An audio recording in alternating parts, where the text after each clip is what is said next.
बहू कहाँ मर गई? अंदर से आवाज, जिंदा हूं माँ जी। तो फिर मेरी चाय क्यों अभी तक नहीं आई? कब से पूजा करके बैठी हूं बहू चाय के साथ। भजिया भी ले आई? सास ने कहा, तेल का खिलाकर क्या मरोगी?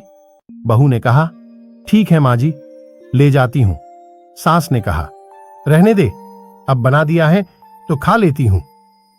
सास ने भजिया उठाई और कहा, कितनी गंदी भजिया बनाई है तुमने। बहू, माँ जी मुझे कपड़े धोने हैं, मैं जाती हूं। बहू दरवाजे के पास छिपकर खड़ी हो गई।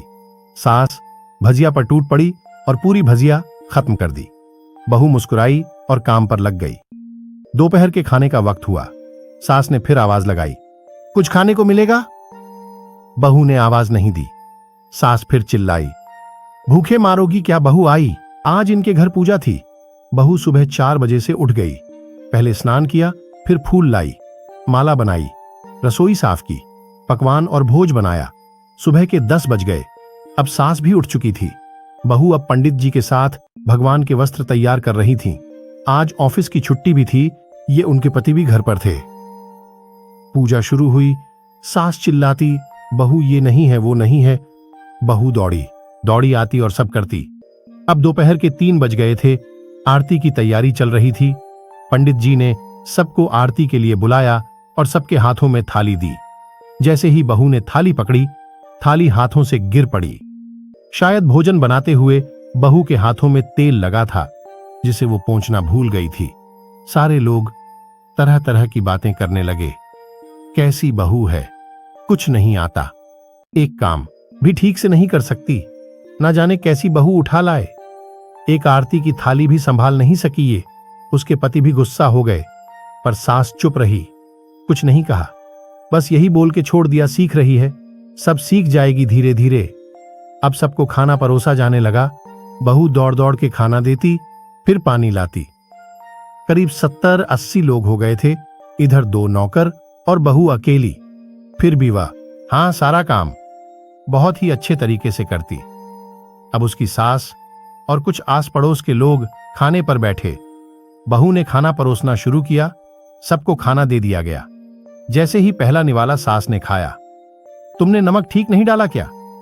एक काम ठीक से नहीं करती, पता नहीं मेरे बाद कैसे ये घर संभालेगी।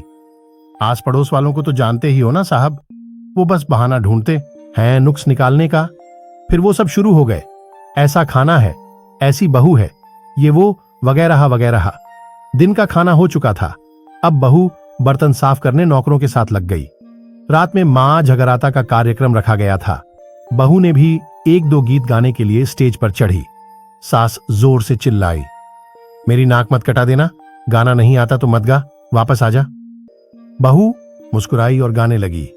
सबने उसके गाने की तारीफ की, पर सास मुंह फूलाते हुए बोली, इससे अच्छा तो मैं गाती थी जवानी में, तुझे तो कुछ भी नहीं आता। बहू मुस्कुराई और चली गई। अब रात का खाना खिलाया जा रहा था। उसके पति के ऑफिस के दोस्त साइड में ही ड्रिंक करने लगे। उसका पति चिल्लाता, थोड़ा बर्फ लाओ, तो सास चिल्लाती, यहां दाल नहीं है, फिर चिल्ला तक कोल्ड ड्रिंक नहीं है, पापड़ ले आओ। इधर उधर आखिरी में उसके पति की शराब गिर पड़ी उसके एक दोस्त पर और बोल टूट गई। पति गुस्से में 2 झापड़ अपनी पत्नी को लगाते हुए कहता है, जाहिल कहीं की, देखकर नहीं कर सकती, तुझे इतना भी काम नहीं आता। सारे लोग देखने लगे।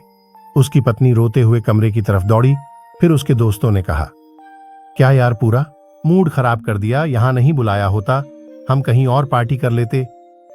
कैसी अनपढ़ गंवार बीवी ला रखी है तूने, उसे तो मेहमानों की इज्जत और काम करना तक नहीं आता, तुमने तो हमारी बेइज्जती कर दी। अब आस पड़ोस की औरतों को और बहाना मिल गया था। वो कहने लगी, देखो क्या कर दिया तुम्हारी बहू ने, कोई काम की नहीं है। मैं तो कहती हूं अपने बेटे की दूसरी शादी करा दो, छुटकारा पाओ। इस गंवार से सास उठी और अपने बेटे के पास जाकर उसे थप्पड़ मारा और कहा, अरे नालायक, तुमने मेरी बहू को मारा, तेरी हिम्मत कैसे हुई, तेरी टांग तोड़ दूंगी। उसके बेटे के दोस्त कुछ कहने ही वाले थे कि उसकी मां ने घूरते हुए कहा, चुप, बिल्कुल चुप, यहां दारू पीने आए हो, जबकि पता है आज पूजा है और तुम्हें पार्टी करनी है। कैसे संस्कार दिए हैं तुम्हारे माता पिता ने, और किसने मेरी बहू को जाहिल बोला। जरा इधर आओ, चप्पल से मारूंगी अगर मेरी बहू को किसी ने शब्द भी कहा तो। अरे पापी, तूने उस लड़की को बस इसलिए मारा कि तेरी शराब टूट गई। पापी, वो बच्ची सुबह 4 बजे से उठी है, घर का सारा काम कर रही है, ना सुबह से नाश्ता किया ना दिन का खाना खाया, फिर भी हंसते हुए, सबकी बातें सुनते हुए, ताने सुनते हुए घर के काम में लगी रही। तेरे यार दोस्तों को वो अच्छी नहीं लगी।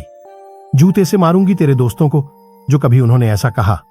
उसके यार दोस्त चुपके से खिसक लिए। अब सास बहू के कमरे में गई और बहू का हाथ पकड़कर बाहर लाई। सबके सामने कहने लगी, किसने कहा था अपनी बहू को घर से निकाल के दूसरी बहू ले आना? जरा सामने आओ। कोई सामने नहीं आया। फिर सास ने कहा, तुम जानते भी क्या हो इस लड़की के बारे में? ये मेरी मां भी है, बेटी भी मां, इसलिए मुझे गलत काम करने पर डांटती हैं, और बेटी इसलिए कभी कभी मेरी दिल की भावनाएं समझ जाती हैं। मेरी दिन रात सेवा करती है, मेरे 1000 ताने सुनती है, पर एक शब्द भी गलत नहीं कहती, ना सामने ना पीठ पीछे। और तुम कहते हो दूसरी बहू ले आऊं? याद है ना छुटकी की दादी, अपनी बहू की करतूत? सास ने गुस्से से पड़ोस की महिला को कहा, अभी पिछले हफ्ते ही तुम्हें मियां बीवी भूखे छोड़ घूमने चले गए थे। मेरी इसी बहू ने 7 दिनों तक तुम्हारे घर पर खाना पानी, यहां तक कि तुम्हारे पैर दबाने जाती थी, और तुम इसे जाहिल बोलती हो। जाहिल तो तुम सब हो जो कोयले और हीरे में फर्क नहीं जानते। अगर आइंदा मेरी बहू के बारे में किसी ने एक लफ्ज भी बोला तो मुझसे बुरा कोई नहीं होगा, क्योंकि ये मेरी बहू ही नहीं, मेरी बेटी है। बहू सिसकियां लेते हुए फिर कमरे में चली गई। सास ने एक प्लेट उठाई और भोजन परोसा और बहू के कमरे में खुद ले गई। सास को भोजन लाते देखा तो बहू ने कहा, अरे मां जी, आप क्या कर रही हो? मैं खुद ले लेती। सास ने प्यार से ताना मारते हुए कहा, डर मत, इसमें जहर नहीं है, मार नहीं डालूंगी तुझे। तुझे नई सास चाहिए होगी, पर मुझे अभी भी तू ही मेरे घर की बहू चाहिए। बहू ने अपनी सास को रोते हुए गले से लगा लिया। सास भी रो दी पहली बार और कहा, चल खाना खा ले। फिर मजाक करते हुए कहा, फिर मेरे पैर दबाने चले आना, और ये ख्याल मन में मत लाना कि सास बोलती है किसी दिन मैं इसका गला दबा दूंगी, क्योंकि कभी मैं भी यही सोचती थी। दोनों खूब हंसने लगती हैं। कुछ रिश्ते बहुत मीठे होते हैं, बस बातें कड़वी होती हैं।